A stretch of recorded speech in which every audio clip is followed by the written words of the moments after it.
Hello guys, this is Rohit and you are watching mister Khalokar. तो आज के इस वीडियो में हम देखने जा रहे हैं एक आईबीपीएस पीओ ऑफिसर की सैलरी जिसने जेआईबी और सीआईबी के एग्जाम फर्स्ट अटेम्प्ट में निकाली है। इसकी वजह से इनके जो 3 इंक्रीमेंट है टोटल 1.5 साल बाद इनको मिल गया। देखेंगे इनकी सैलरी स्लिप का बाइफरकेशन और इनको कितने इंक्रीमेंट्स मिले आफ्टर देयर ज्वाइनिंग डेट। इस वीडियो में हम उसके बारे में डिटेल्ड एनालिसिस करेंगे। चलिए चलते हैं डायरेक्टली सैलरी स्लिप की ओर। इसमें देखेंगे हम हमारा पहले तो इनका ग्रेड कौन सा है। ये है स्केल 1 ऑफिसर जो कि आप यहाँ पे देख सकते हैं और इनका डेजिग्नेशन दोस्तों है असिस्टेंट मैनेजर का। ये है अभी एक असिस्टेंट मैनेजर, ठीक है। और अभी जो डीए फिलहाल चल रहा है वो 23.93 है। इनका नेक्स्ट इंक्रीमेंट जो है वो 1 जुलाई 2026 को लगेगा। और आरएफए जैसे आपको मैंने पिछले भी वीडियो में बताया है कि आरएफए मतलब एक होता है एचआरए और एक होता है आरएफए। एचआरए मतलब आपको डायरेक्टली सैलरी में हाउस रेंट अलाउंस करके मिलता है और इफ आपको डायरेक्टली रेंटेड हाउस लेना है, लीज्ड अकोमोडेशन, तो वहाँ पे आप डायरेक्टली आरएफए के लिए अप्लाई कर सकते हो। तो बैंक डायरेक्टली उन्हें आरएफए ट्रांसफर कर देती है लैंडलॉर्ड को। तो ये है जनवरी 2026 की सैलरी और हम देखेंगे इनकी सैलरी स्लिप। तो आगे जाने से पहले दोस्तों हम देखेंगे जो 9th जॉइंट नोट आई है आईबीए की ओर से। तो जो 9th जॉइंट नोट आई है आईबीए की ओर से, तो उसमें देखेंगे जेएमजीएस 1 की एग्जिस्टिंग क्या थी पहले और अभी फिलहाल क्या है ग्रेड पे। जैसे ही पहले कोई आईबीपीएस पीओ ज्वाइन करता था उस समय उनको 36,000 एज अ बेसिक सैलरी मिलती थी। तो अभी वो हो चुकी है 48,480 रुपीज। ठीक है, यहाँ पे आप देख सकते हैं टेबल। और जो ग्रेड 2 या स्केल 2 ऑफिसर थे उनकी थी 48,170 रुपीज, जो अब बढ़ के हो चुके हैं 64,820 रुपीज। और वैसे ही आप स्केल 3 की देख सकते हैं। तो यहाँ पे हमारा मेन कंसर्न रहेगा स्केल 1 की सैलरी। तो उसमें हम देखेंगे इनका 36,000 से बढ़ के एक्चुअली 48,480 हो चुका है अभी फिलहाल। जो जो भी कोई आईबीपीएस पीओ आज की डेट में ज्वाइन करेगा, इनकी जो सैलरी है वो 48,480 थी जैसे ही इन्होंने ज्वाइन की। पर इन्होंने एक साल में ही जेआईबी और सीआईबी ये दोनों एग्जाम निकालने की वजह से इनके एडिशनल 3 इंक्रीमेंट्स लग चुके हैं। तो हम इनका इनका क्या हुआ कि 48,480 पे इन्होंने ज्वाइन किया, फिर एक साल में उनका एडिशनल एक इंक्रीमेंट जो ईयरली लगता है वो 50,480 हो गया। और अभी जेआईबी का एक इंक्रीमेंट लगा तो 52,480 हो गया। और सीआईबी के 2 इंक्रीमेंट इन्हों सो सीआईबी के इनको 2 इंक्रीमेंट मिल गए जो है 52 से लेके 54 56। मतलब इनकी अभी बेसिक पे हो चुकी है 56,480। मतलब देखिए गाइस, जैसे ही कोई एसबीआई पीओ ज्वाइन करता है तो उस समय एसबीआई में डायरेक्टली एक मतलब एक एडिशनल बेनिफिट मिलता है आपको कि आप जैसे ही ज्वाइन करते हैं वहां पे आपको 4 इंक्रीमेंट एक्स्ट्रा मिल जाते हैं। तो उनकी ऑलरेडी 56,480 बेसिक हो जाता है। इन आईबीपीएस एग्जाम मतलब जो कोई आईबीपीएस पीओ बनेगा उनको उनका जो स्टार्टिंग बेसिक होता है वो 48,480 और उनको अगर 56 तक पहुंचना है एसबीआई के बेसिक तक, तो obviously JIB CIB is the best way to achieve that particular figure. तो यहाँ पे देखेंगे अभी इनकी ये बेसिक हो चुके हैं 56,480। आगे चलेंगे, इनका जो बेसिक मैंने आपको बताया था वो थी 56,480। और उसके बाद में उनका इनका डियरलेस अलाउंस जो मिलता है 23.93 समथिंग हमने देखा था। तो वो डियरनेस अलाउंस बनता है 13,500 रुपये। फिर लर्निंग अलाउंस उनको मिलता है 850। लर्निंग अलाउंस पे भी डीए जो मिलता है वो है 203 और स्पेशल अलाउंस उनको मिलता है 14,900। इस वीडियो में हम यही नहीं, सैलरी स्लिप नहीं और कुछ 9th जॉइंट नोट के कुछ और क्लॉजेस भी हम अच्छे से डिटेल में डिस्कस करेंगे। तो आगे चलते हैं। स्पेशल अलाउंस पे डीए इनको मिलता है 13,500 रुपये। क्लोजिंग अलाउंस जो होता है वो भी मैं आपको आगे सही से समझाऊंगा।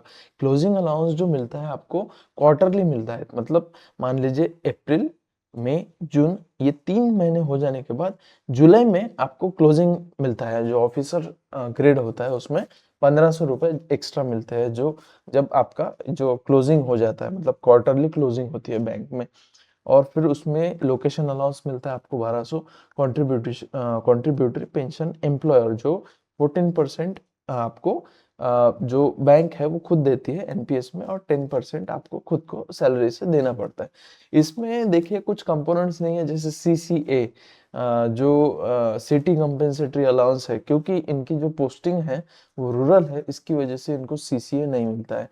आप यहाँ पे भी देख सकते हो, जहाँ पे हमने जो फर्स्ट स्क्रीन में मैंने आपको आरएफए वगैरह का कंपोनेंट समझा, वहाँ पे एक सीसीए का कॉलम है जो नील है, क्योंकि इनको सीसीए नहीं मिलता है। इसका रीजन यही है कि ये इनकी जो पोस्टिंग है वो रूरल है, रूरल होने की वजह से इनको जो सीसीए है वो नहीं मिलता है, सिटी कंपेंसेटरी अलाउंस।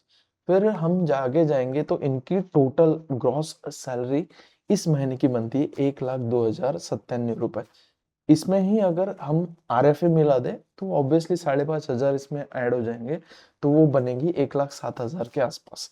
ठीक है, तो आगे चलेंगे। कॉन्ट्रीब्यूटरी पेंशन एम्प्लॉय जो कटता है वो होता है 7,000 रुपए, जो 10% ऑफ योर बेसिक होता है। और फिर आपका कटता है कॉन्ट्रीब्यूटरी पेंशन एम्प्लॉयर, जो 14% बैंक कंट्रीब्यूट करती है आपके बिहाफ पे, 9,800 रुपीज। फिर बाद में प्रोफेशनल टैक्स कटता है जो है 200 रुपये। और उसके बाद में अकोमोडेशन एचआरए, जो एचआरए आरएफए का कंपोनेंट लिया था उसका कुछ ऐसा खुद बैंक एक रेंट के स्वरूप में आपसे लेती है। और फिर यूनियन डिडक्शन फी, मतलब जो यूनियन की फी होती है, आप कोई भी यूनियन जब ज्वाइन करते हो बैंक में, उसकी भी कुछ फी आपके सैलरी स्लिप से कटती है। तो टोटल डिडक्शन यहाँ पे इनके होते हैं 17,700 रुपये। इसके बाद हम देखेंगे इनकी ग्रॉस सैलरी पेड इस महीने तक के, मतलब जनवरी महीने तक के क्या है। इनको 9,83,000 मिल चुके हैं। फिर लोन परक्विजिट्स जो है इनके 8,400 है। आरएफए के जो है परक्विजिट्स 16,500 है। और इनका प्रोजेक्टेड ग्रॉस टैक्सेबल इनकम जाता है 12,30,000। और उसके बाद में नेट टैक्सेबल जो हो उसमें से वो है 10,52,000। ठीक है, तो इनकी नेट सैलरी इन हैंड जो इनके खाते में क्रेडिट होती है वो है 84,322 रुपीज। गाइस, अच्छी खासी ज्वाइनिंग, आपकी जैसी ही ज्वाइनिंग हो रही है बैंक में उस समय आपको 84,000 मिल रहा है। भाई ये किसी भी सूरत में कम नहीं है गाइस, ये बहुत अच्छी सैलरी है। जैसी ही आप एक साल में अगर यहाँ तक पहुंचते हो तो इससे बेहतर चीज कोई हो नहीं सकती। तो आगे जाएंगे तो यहाँ पे मैं आपको अभी कुछ 9th जॉइंट नोट ऑफिसर्स के लिए जो जॉइंट नोट निकालता है आईबीए, उसमें के कुछ कंपोनेंट्स हम और देखेंगे। जैसे कि कंपेंसेशन ऑन ट्रांसफर, आपकी जैसे ही कभी ट्रांसफर हुई, मान लीजिए 3 साल बाद आपकी ऑब्वियसली कहीं ना कहीं ट्रांसफर होगी, तो ट्रांसफर के टाइम पे आपको कुछ अलाउंस देती है मतलब बैंक। तो वो क्या होता है, तो अप टू स्केल 3, आप अगर स्केल 3 तक के हो तो 40,000 आपको मिलेगा ही मिलेगा। ये आपका मतलब ट्रांसफर बोनस है। जैसे आप कॉर्पोरेट सेक्टर में देखते हो कि ट्रांसफर जब होता है उनका, तो उसमें ट्रांसफर का एक बोनस होता है। तो बोनस कंपोनेंट्स जो है इसमें वो 40,000 है जैसे ही आपका ट्रांसफर। और आप ऊपर से आप अगर लॉजिंग करते हो, मतलब मान लीजिए आपकी ट्रांसफर कहीं पे हो गई, तो ऑब्वियसली आपको एकदम से कहीं पे रूम या आपको जो लीज्ड अकोमोडेशन है वो एकदम से तो नहीं मिलेगा। आप आसपास 15-20 दिन आप ढूंढने में लगाओगे, मतलब जो अच्छा खासा आपको जो लीज्ड अकोमोडेशन रहेगा वो ढूंढने में कुछ समय लगता है। तो उसका भी आपको पैसा मिलता है बैंक की ओर से, जो होता है देखिए यहाँ पे लिखा है, apart from about either a 15 days lodging and boarding charges, or B 15 days holiday allowance shall be paid from the date of joining at new place। जैसे ही आप न्यू प्लेस पे ज्वाइन करते हो, either 50 days lodging and boarding charges मिलेगा आपको, और ये halting allowance मिलेगा आपको, हॉल्टिंग वहां पे जो करते हैं आप उसका अलाउंस। नेक्स्ट देखेंगे हम, आपको मेडिकल एड मिलती है। मतलब जैसे ही ये 1 नवंबर 2022 से शुरू हो गया, कि जो JMG और MMG, इसका मतलब हुआ जूनियर मैनेजमेंट ग्रेड, और MMG का मतलब होता है मीडियम मैनेजमेंट ग्रेड। जो स्केल 1 टू जो स्केल 3 है उनको 13,000 मिलते हैं per year as a medical aid. और SMG मतलब सीनियर मैनेजमेंट ग्रेड, और TEG इसका मतलब है टॉप एग्जीक्यूटिव ग्रेड, तो इनको जो मिलते हैं वो 15,400 मिलते हैं। ठीक है, पर एनम, ये पर एनम की फिगर है। तो देखेंगे हम पे कंपोनेंट है जो वो कैसे काम करता है। आप मान लीजिए आप स्केल 1 में अगर ज्वाइन करते हो तो ऑब्वियसली आपको 48,480 से शुरू करना पड़ता है। फिर आपको जो 7 साल इंक्रीमेंट मिलेगा, हर साल आपको 2,000 का इंक्रीमेंट मिलेगा। तो ये 2,000 का इंक्रीमेंट यहाँ पे, तो ये मिलेगा आपको 7 साल। फिर जैसे ही आप 62,480 पे पहुंच जाओगे स्केल 1 में ही, तो उसके बाद आपको 2340 का इंक्रीमेंट मिलेगा 2 साल और। फिर जैसे ही आप 67,160 पे पहुंच जाओगे बेसिक में, तो आपको फिर और 7 साल 2680 का जो है इंक्रीमेंट मिलेगा। ऑब्वियसली इसके बीच में अब हम तो बोल रहे हैं कि ये 7 साल बाद 62,480 होगा, पर आपको जैसे पता है कि 5 साल में ही आपका बायपार्टाइट आ जाएगा, तो ये फिगर डायरेक्टली और मतलब 17-18% जो बढ़ ही जाएगी। और वैसे भी आपको जो बेनिफिट्स है वो हर 3 महीने में आपका जो DA बढ़ता है, उसकी वजह से भी आपको मतलब अब ग्रॉस भी देखा जाए तो हमारा जो एनुअल इंक्रीमेंट होता है सैलरी में वो 10 to 15% के आसपास हमारा इंक्रीमेंट होता ही है। तो ये जो है ये अभी ये इस बायपार्टाइट की फिगर है जो आपको 7 साल बाद बोल रहा है कि 62,480 मिलेगी, पर ऑब्वियसली इसके बीच में कुछ बायपार्टाइट आएगा तो फिर ये अमाउंट ऑब्वियसली आपकी आप कंप्लीट आपका जो टेन्योर है वो स्केल 1 में भी बिताते हो, तब भी आपकी जो बेसिक सैलरी है वो बढ़ती रहेगी। फिर स्केल 2 में सेम है 64, तो स्केल 2 में सेम है 64,820 में 2340 के इंक्रीमेंट लगेगा एक साल 67,160 तक। और फिर आगे चल के जो 10 साल के लिए 10 साल और मतलब हर साल में आपको 2680 ये बेसिक में ऐड होते जाएंगे 93,960 पहुंचने तक। ऐसे ही आप पूरा चार्ट आप चेक कर सकते हो। तो ये जो है मैंने आपको जैसे शुरुआत में बताया कि ये कैसे काम करता है। जो हमने बोला था मान लीजिए 48,480 पे आप ज्वाइन कर दें, हर साल आपके 2,000 बढ़ते जाएंगे, मतलब नेक्स्ट साल होगा 50,480, फिर और आगे बढ़ेंगे तो 52,480, और आगे बढ़ेंगे 54,480, और आगे बढ़ेंगे 56,480, ऐसे कर करके वो बढ़ते जाएगा। जैसे ये 480 की फिगर, ये देखो 8 साल बाद 8 स्टेजेस के बाद 480 के बाद आपके डायरेक्ट 64,820 आ रहा है, मतलब यहाँ पे 2380 रुपए बढ़ रहे हैं आपके। ठीक है, तो 2 साल और ये बढ़ेगी और फिर 7 साल की फिगर और चेंज होती जाएगी जब तक कि आपका स्टेग्नेशन मतलब 20 साल कंप्लीट नहीं हो जाते।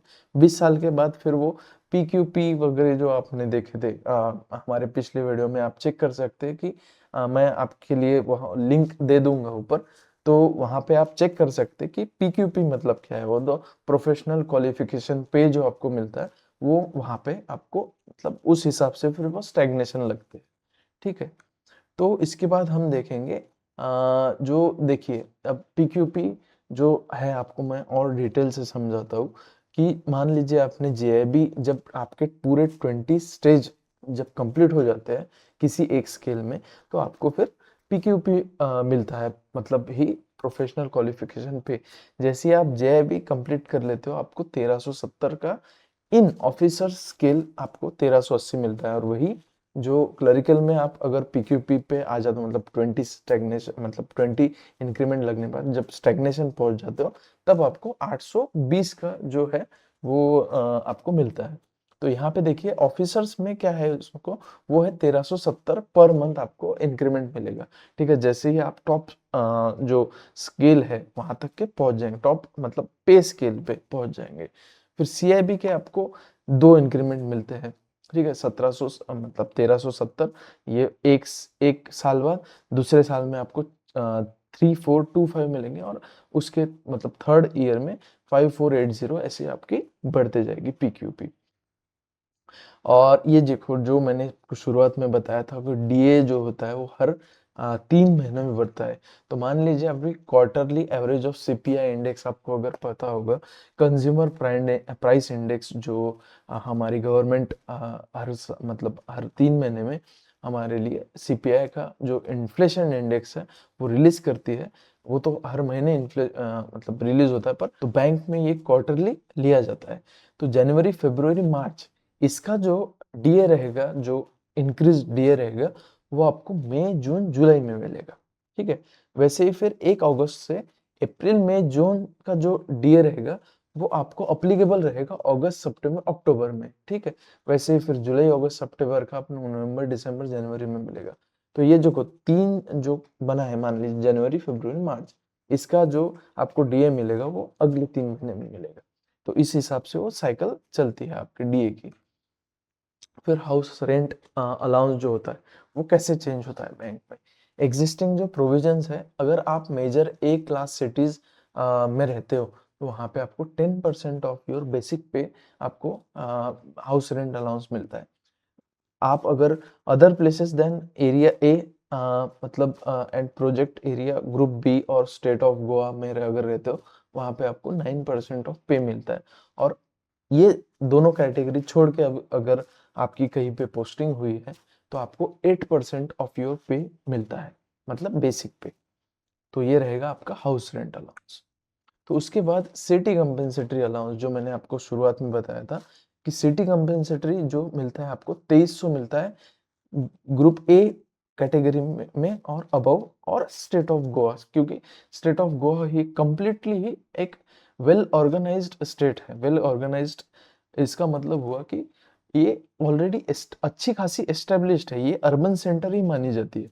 इसकी वजह से इस इनको और जो एरिया ए में आते हैं उनको 2300 रुपये पर मंथ एक्स्ट्रा के मिलते हैं। एक्स्ट्रा मतलब सिटी कंपेंसेटरी अलाउंस। और जो पॉपुलेशन, जहाँ पे पॉपुलेशन 5 लैक्स एंड अबव है वहां पे, और स्टेट कैपिटल जैसे चंडीगढ़ हुई, पुडुचेरी और पोर्ट ब्लेयर, ये 3 स्पेसिफिक इसमें भी मिलेगा। यहाँ पे आपको 1900 मिलते हैं। ठीक है। 1900 मतलब 1900 पर मंथ आपकी सैलरी में ये ऐड होगी। उसके बाद है लोकेशन अलाउंस। लोकेशन अलाउंस जो है आपको 1200 फिक्स्ड है। जो तो सब, ये तो सभी को मिलती है, इसमें कोई प्रॉब्लम। लर्निंग अलाउंस जो है वो भी फिक्स्ड है, ये 850 सभी को मिलता है, irrespective of your destination, irrespective of your location, आपको ये मिलेगा ही मिलेगा। ठीक है। स्पेशल अलाउंस जो होता है ये भी आपको मिलता ही है। ये डिपेंड करता है सिर्फ स्केल 1 ऑफिसर को 26.50 ऑफ बेसिक ये मिलता है। स्केल 2 स्केल 3 ऑफिसर को 28.30% मिलता है। स्केल 4 एंड 5 को 30.50% मिलता है। और फिर 5 एंड 6 एंड 7 को 31.5% आपको मतलब ये स्पेशल अलाउंस जो होता है बैंक में वो आपको मिलता है।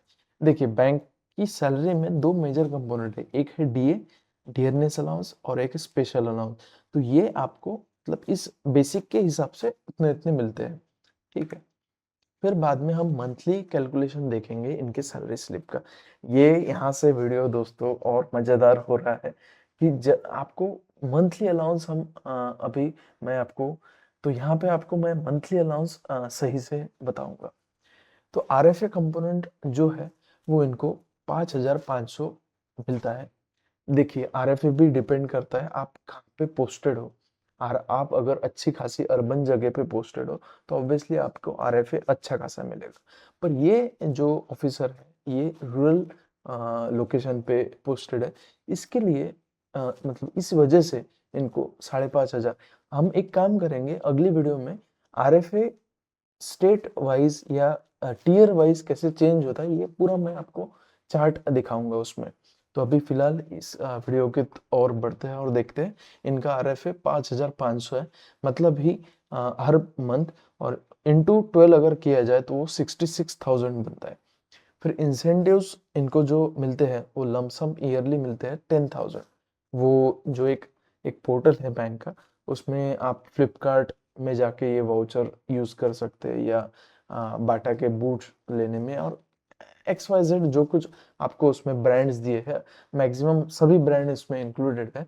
आप कुछ भी सामान उससे खरीद, ये डिपेंड करता है आपकी ब्रांच के बिजनेस पे। जो इंसेंटिव या वाउचर मैं बता रहा हूँ आपको, ये डिपेंड करता है आपकी ब्रांच कितनी बड़ी है। अगर बड़ी ब्रांच है तो आपका ऑब्वियसली 10,000 के ऊपर जाएगा, पर ये जो छोटी ब्रांचेस है ये मिनिमम 10,000 तो इनको एज अ इंसेंटिव मिल ही जाता है।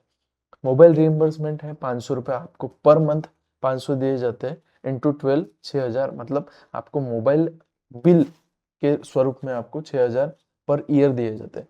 फ्यूल फॉर ऑफिसर्स, इसमें दो कैटेगरी बनती है। आपके पास अगर टू व्हीलर है और दूसरी कैटेगरी बनती है आपके पास फोर व्हीलर है। तो टू व्हीलर के लिए जो है वो आपको 25 लीटर पेट्रोल मिलता है, और आपके पास अगर फोर व्हीलर है मान लीजिए, तो आपको 45 लीटर्स पेट्रोल मिलता है। तो इनके पास ये है जिसकी मैं आपको, जिस सर की मैं आपको सैलरी बता रहा हूँ, इनके पास मोपेड व्हीकल है, मतलब टू व्हीलर है। इसकी वजह से इनको 25 लीटर पेट्रोल मिलता है, जो होता है 2600 का पर मंथ। तो इनको इंटू 12 किया जाए तो 31,200 सिर्फ पेट्रोल के लिए मिलते हैं। फिर न्यूज़पेपर अलाउंस जो है 175 इंटू 12, इनको 2100 रुपये न्यूज़पेपर के मिलते हैं।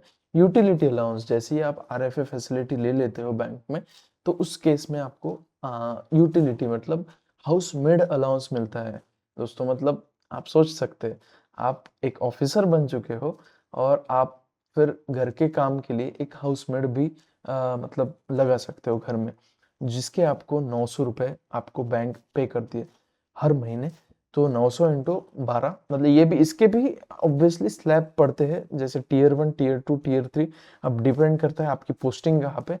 इन सर की पोस्टिंग जो है वो रूरल है, इसकी वजह से इनको 900 रुपये पर मंथ मिलते हैं हाउसमेड अलाउंस। तो वो है 10,800 टोटल। तो एनुअल जो अमाउंट बनती है इनकी अलाउंस के स्वरूप में, वो बनती है 1,26,100 रुपये। इनको इसको अगर हम 12 से डिवाइड करें तो वो बनेगी 10,500। मतलब आपकी जो सैलरी हमने देखी थी 1,02,000, उसमें RFA कंपोनेंट और ये मिला के जो बनेगी 10,500, मतलब 1,02,000 वो, और ये 10,000, मतलब 1,11,000 समथिंग हो गई। और फिर देखेंगे yearly allowance. Obviously eye checkup के मिलते हैं आपको 500 रुपये हर साल। आपको आई चेकअप करने के लिए 500 रुपये, क्योंकि आप दिन भर कंप्यूटर के सामने बैठे हुए रहते हो, तो उसकी वजह से भी आपके जो आँखों पे इम्पैक्ट पड़ता है उसका भी ख्याल रखा जाता है यहाँ पे। मेडिकल एड जो हमने 9th जॉइंट नोट में देखा, जो स्केल 3 ऑफिसर तक के होता है, उनको मिलता है 13,000 रुपये। फिर लीव ट्रैवल कंसेशन जो है LTC, वो पर पर्सन 18,000 मिलती है। मान लीजिए आपके 4 डिपेंडेंट हैं आपके फैमिली में आप पे, मतलब आप खुद और 3, तो टोटल मिला के ये 2 ईयरली ब्लॉक में मिलता है आपको, जो होता है 72,000 rupees. Leave LTC leave encashment आपको 15 डेज की सैलरी एडवांस में मिलती है। उसमें एडवांस में नहीं मिल ही जाती है, ठीक है। तो वो होती है 50,000। और ब्रीफकेस अलाउंस मिलता है आपको, आपको अगर बैग खरीदनी हो, आपको पर्स खरीदना हो वुमन की केस में, या आपको और भी कुछ बैग टाइप का लेना हो, तो आपको आपको हर साल उसके 1,800 अलग से मिलते हैं। फिर डेंटल ट्रीटमेंट रीइंबर्समेंट, आपके दांत में अगर आपके टीथ में कुछ प्रॉब्लम हो तो उसके लिए भी आपको 6,000 रुपये मिलते हैं। फिर हॉलीडे होम है 8 लोकेशंस पे, पर्टिकुलरली इस बैंक में, तो वहाँ पे आपको 500 रुपये पर नाइट के हिसाब से आपको मिलते हैं। और टोटल एनुअल जो आपको अलाउंस है वो मिलता है 82,000। इन्होंने JIB CIB क्लियर किया, इसका कोई यहाँ पे फर्क नहीं पड़ेगा, क्योंकि ये ईयरली अलाउंस सभी को मिलता है। ये है 82,300। तो इसको अगर 12 से डिवाइड किया जाए तो वो है 6,900 रुपये, ठीक है। तो यहाँ पे दोस्तों ग्रैंड टोटल हमारी सैलरी की बनती है 1,02,000 प्लस 10,500 प्लस 6,900। तो इनकी अप्रॉक्स सैलरी बनती है दोस्तों 1,20,000। ये आप सोच सकते हैं कि इन उन्होंने सिर्फ 2 एग्जाम क्लियर की, एक है JIB और एक है CIB। ये 2 एग्जाम मतलब जिसकी सैलरी ज्वाइनिंग के टाइम पे 90,000 बनती है, सिर्फ 2 एग्ज़ाम आपने जैसे ही क्लियर किए, उसके बाद आपकी सैलरी डायरेक्टली 30,000 से जंप करती है। मतलब एक्चुअली अप्रॉक्सिमेटली वो 20-25,000 से जंप करती है। तो 1,20,000 इनका अप्रॉक्स जो ग्रॉस इनकम पर मंथ बनती है, वो बनती है 1,20,000 रुपए। उसके बाद में आपके पास इतनी सारी और अलाउंसेस है, जैसे मैंने आधे तो आपको सभी इसमें के बता दिए। इसमें एक है रीइंबर्समेंट ऑफ फीस, और जैसे ही आप जेआईबी सीआईबी का एग्जाम देते हो, उस केस में आपको, अगर आपने फर्स्ट अटेम्प्ट में वो एग्जाम क्लियर कर दी, तो उसके भी आपको रीइंबर्समेंट, मतलब आपकी बैंक आपको रीइंबर्स करती है। जैसे आपको पता है कि आईआईबीएफ का रजिस्ट्रेशन 5,000 से लेके 6,000 के आसपास आपको जाता है, वो भी बैंक आपको रिइम्बर्स करती है। साथ में आपकी फीस जो 1500 के आसपास होती है, वो भी आपको बैंक रिइम्बर्स करती है। जेआईबी सीआईबी होने के बाद आपको अगर कुछ सर्टिफिकेशन कोर्सेज आईआईबीएफ में और करने हैं, तो उसके भी एम्प्लॉय, जैसे यहाँ पे देख सकते हैं online certification of employ choice, जो आईआईबीएफ के और भी कुछ कोर्सेस है। आपको अगर किसी में स्पेशलाइजेशन करना हो, तो उसके भी जो फीस है वो आपको रिइम्बर्स की जाती है। तो दोस्तों, इस प्रकार से आप जैसे ही जेआईबी और सीआईबी एग्जाम क्लियर करते हैं, तो आपको इतने सारे बेनिफिट्स आपको बैंक देती है, और प्लस आपको जो प्रेस्टीज मिलता है आपकी पर्टिकुलर ब्रांच में, कि ये बंदे ने जेआईबी सीआईबी क्लियर की है, उसका भी एक एक रुतबा है। और आपको इसका फायदा और प्रमोशंस में भी बहुत होता है। जो भी जेआईबी सीआईबी जिसने भी क्लियर की रहती है, उसका प्रमोशन भी फास्ट होता है। ऑब्वियसली आपको प्रमोशन एग्जाम तो देनी ही देनी है, पर उसमें जब इंटरव्यू में आप बताते हो कि आपकी जेआईबी और सीआईबी एग्जाम क्लियर है, उस समय वो बोर्ड पे जो मतलब आपका इम्प्रेशन जाता है, वो बहुत ही अच्छा जाता है दोस्तों। तो इस तरीके से हमने हमारी पूरी सैलरी स्लिप का डिटेल्ड एनालिसिस किया है। तो आपको और भी कुछ क्वेश्चंस हो, तो आप मुझे कमेंट बॉक्स में पूछ सकते हो, और आगे आपकी कुछ सजेशन होंगे मेरे वीडियो में क्या क्या और आप नया देखना चाहते हो, क्या क्या और हम इनोवेटिव कर सकते हैं, ये आप मुझे कमेंट बॉक्स में प्लीज़ बताइए। तो यहाँ पे हम हमारा वीडियो एंड करते हैं। जय हिंद, जय भारत।